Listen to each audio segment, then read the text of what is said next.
দেখো, আগে যখন মোটা ছিলাম সবাই বলতো যে একটু রোগা হলে দেখতে ভালো লাগে। তারপরে যখন রোগা হলাম এখন আবার তারাই বলে এত রোগাও ভালো লাগে না দেখতে। তাই আমি ভাবলাম যে আমি কোনটা থাকবো সেটা তো পুরোপুরি আমার চয়েস, আমি ডিসাইড করব। তাই বলছি, লোকের কথায় নেচে নিজেকে বা নিজের শরীরকে কখনো কষ্ট দিও না। তোমার যখন মনে হবে তখনই তুমি নিজেকে পরিবর্তন করবে, কারণ মানুষ, তুমি মিস ওয়ার্ল্ড হলেও তোমার খুঁত ধরতে ছাড়বে না। যাই হোক, তোমাদের সাথে কথা বলতে বলতে দেখো আমি অনেকটা রেডি হয়ে গেছি। আজকে তোমাদের সন্ধান দেবো একটা অফবিট জায়গার। এটি শ্রী স্বামীনারায়ণ মন্দির বা পৈলান মন্দির নামেও অনেকে চেনে। 2014 সালে আমাদের কলকাতাতে এটি ওপেন করা হয়েছিল জনসাধারণের জন্য। তবে এখনও কিন্তু অনেক মানুষের কাছে এই জায়গাটি অনেকটাই অপরিচিত।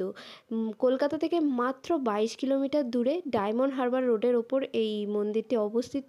পুরো দিল্লির অক্ষরধামের আদলেই তৈরি হয়েছে এই মন্দিরটি। তো তোমরা যারা যেতে চাও, কিভাবে যাবে বা কখন গেলে মন্দিরটি ওপেন পাবে, আমি সমস্ত তোমাদের শেয়ার করবো এই ভিডিওর মাধ্যমে। যদি তোমরা একদিনের ছুটি কাটাতে বা জাস্ট ডে আউট হিসাবে যেতে চাও, অবশ্যই যেতে পারো।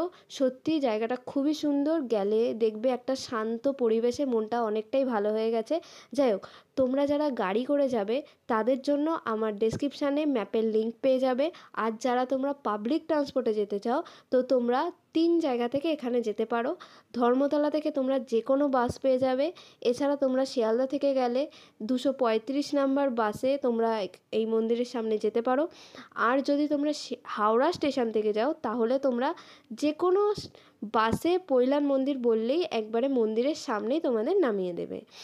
তো মন্দির কখন ওপেন থাকে? সকাল 7:30 থেকে দুপুর 12টা অবধি ওপেন থাকে। আবার বিকেল 4টে থেকে 8টা অবধি মন্দিরটি ওপেন হয়।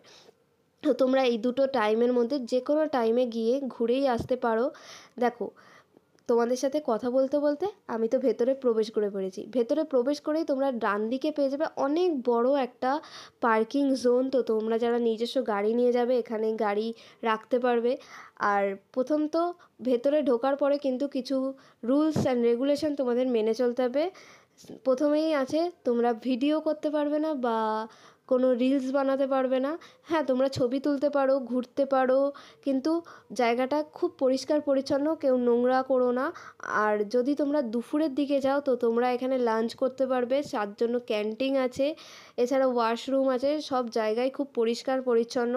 তো আমার তো জায়গাটায় গিয়ে খুবই ভালো লেগেছে, মন প্রাণ একদম শান্ত হয়ে গেছে। অনেক বড় একটা গার্ডেন আছে, ঝর্ণা আছে। ঝর্ণাটা এখন ওপেন ছিল না, সেটা মানে সন্ধ্যার দিকেই ওপেন হয়। যেহেতু আমি সন্ধ্যা অবধি থাকতে পারিনি, তাই কোনো ক্লিপ তৈরি করতে পারিনি। যাই হোক, আমি অনেক ছবি তুলেছি, অনেকক্ষণ ভেতরে বসেছিলাম, সত্যি খুবই সুন্দর। যেহেতু ভিডিও করতে দেয় না, তাই পুরোটা করতে পারিনি, কিছু কিছু তোমাদের দেখানোর জন্য করেছি। তো চলো, সবাই ভালো থেকো, সুস্থ থেকো, টাটা।